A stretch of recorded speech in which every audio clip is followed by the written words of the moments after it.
Muito bem. Então, hoje, a gente vai fazer uma discussão sobre os tipos de ovos e dar uma aprofundada também sobre processos de segmentação e falar um pouco sobre anexos embrionários.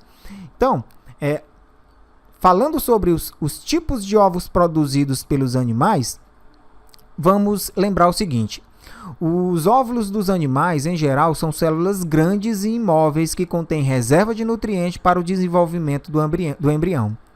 Esse nutriente é chamado de vitelo, como a gente já sabe, né? E é um material rico em substâncias nutritivas que tem a função de nutrir o embrião até que ele consiga obter o próprio alimento do ambiente. A quantidade e a localização do vitelo são variáveis nos diferentes óvulos. Podemos classificá-los em 4 tipos. Esses ovos eles podem ser ovos oligolécitos, os heterolécitos, os telolécitos e os centrolécitos. Nesta explicação, iremos ver também que a estrutura do ovo é dividida em 2 regiões. Há o polo animal, como a gente citou anteriormente, e o polo vegetal, né? O polo animal é a região onde se encontra o núcleo da célula e a maior parte do citoplasma. Em alguns tipos de óvulos, essa região é bem visível. Porém, em óvulos com pouco ou nenhum vitelo, não é possível indicar a região do polo animal. Já o polo vegetal ou vegetativo é a parte do óvulo que se encontra a maior parte dos nutrientes do vitelo. Então, olhando para essas imagens, você pode ver que aqui, onde tem o núcleo e parte do citoplasma, a gente chama essa parte de polo animal. E esse lado, com essa substância amarela, que isso aqui seria o vitelo, né? A gente chama de polo vegetal. Alguns ovos não dá para a gente fazer essa diferenciação, né? Então, polo animal é aquela em que se encontra o núcleo e maior parte do citoplasma, e o polo vegetal ou vegetativo é aquela que se encontra a maior parte do vitelo. Vendo aí no quadro, a gente pode ver as especificações dos tipos de ovos, né?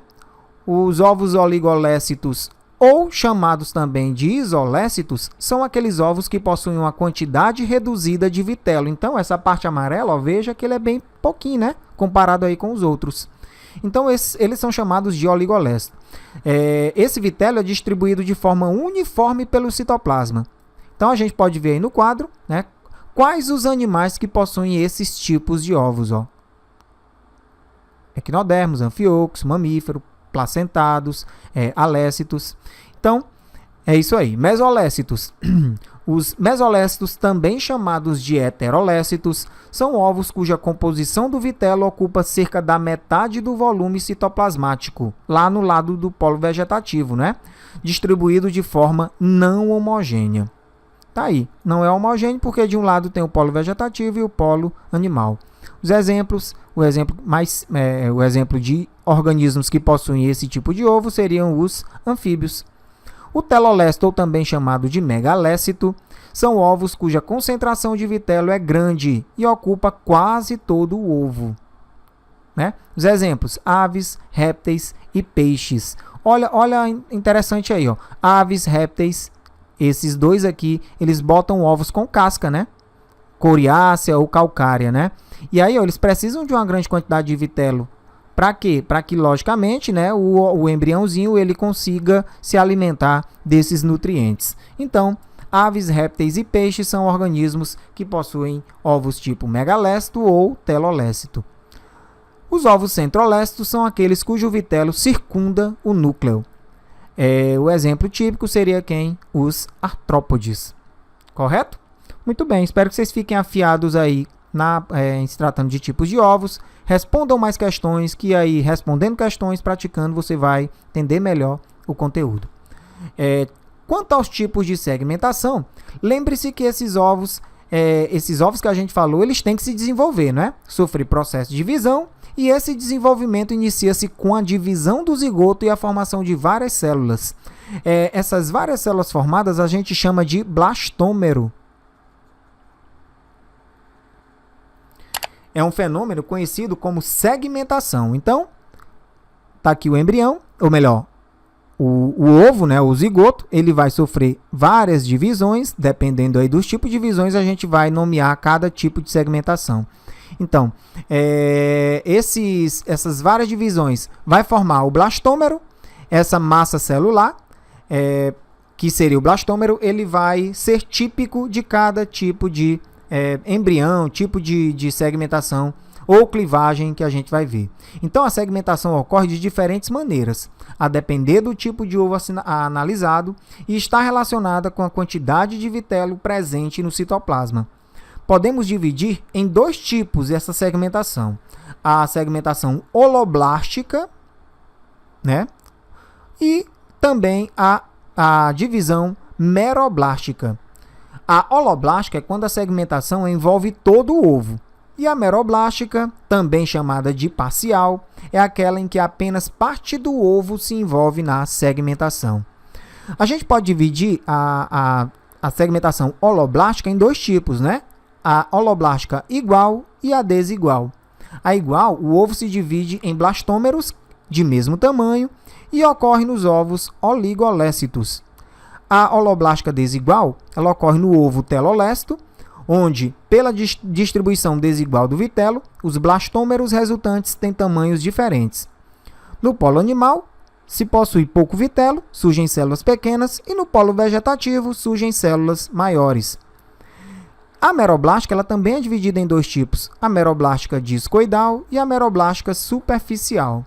A meroblástica discoidal acontece nos ovos telolécitos. O vitelo enche quase todo o seu interior, exceto o polo animal, chamado de disco germinativo, e somente nesse ponto ocorrem mitoses e a região vitelínica não se divide. E a meroblástica, ou segmentação meroblástica superficial, acontece nos ovos centrolécitos. O núcleo se divide várias vezes e esses núcleos resultantes migram para a superfície do ovo e continuam a se dividir, como vocês podem ver na imagem. Então, em se tratando de tipo de segmentação, responder mais questões, praticar também vai ajudar no entendimento.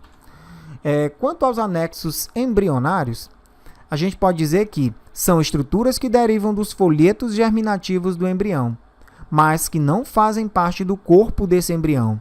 Os anexos embrionários são o âmnio, eu vou até marcar aqui dentro desse ovo para vocês, né, para a gente ter uma noção de onde é que eles ficam, né? Então, o âmnio seria uma bolsa contendo líquido amniótico, tem a função protetora, permitindo que o embrião se desenvolva num ambiente úmido, amortecendo os choques térmicos e mecânicos. Então, essa estrutura ela serve como uma estrutura de proteção do embrião. O córeo, que seria essa estrutura, é uma membrana de natureza celular envolvendo o embrião e o saco vitelínico também, função de proteção. Então, protege, esse aqui protege contra choques mecânicos e desidratação, e o córeo ele vai proteger o embrião. O alantoide seria essa estrutura. A alantoide é uma bolsa membranosa que armazena os excretas do embrião até o momento do seu nascimento. Em répteis e aves, a membrana do alantoide une-se à do córeo, constituindo o alantocóreo, cuja função é de respiração. O saco vitelínico, que seria esse aqui, saco vitelínico, é uma bolsa contendo vitelo, responsável pela nutrição do embrião. Nos mamíferos placentários, o saco vitelínico possui pequenas dimensões, sendo a nutrição desempenhada pela placenta. Aqui a gente pode ver também o cordão umbilical, ó. Essa estruturazinha aqui, cordão umbilical. É um anexo exclusivo dos mamíferos e permite a comunicação entre o embrião e a placenta, caracterizado por um longo cordão constituído por duas artérias e uma veia, além de um material gelatinoso. O cordão umbilical é responsável pela nutrição do feto e a troca gasosa que acontece, né, é feita da seguinte maneira: a veia umbilical transporta sangue rico em oxigênio proveniente da placenta e as artérias umbilicais transportam sangue pobre em oxigênio através da placenta, né? Então, a placenta ela é responsável em exercer o papel dos pulmões, já que os mesmos ainda não estão funcionando. Então, pessoal, essa foi a revisão que a gente fez, uma revisão bem resumida. Espero que vocês pratiquem, respondam as questões, para que vocês estejam afiados, fiquem afiados aí no conteúdo. Espero que vocês tenham gostado da nossa revisão. Próxima aula a gente continua com o assunto. Um abraço a todos e tchau!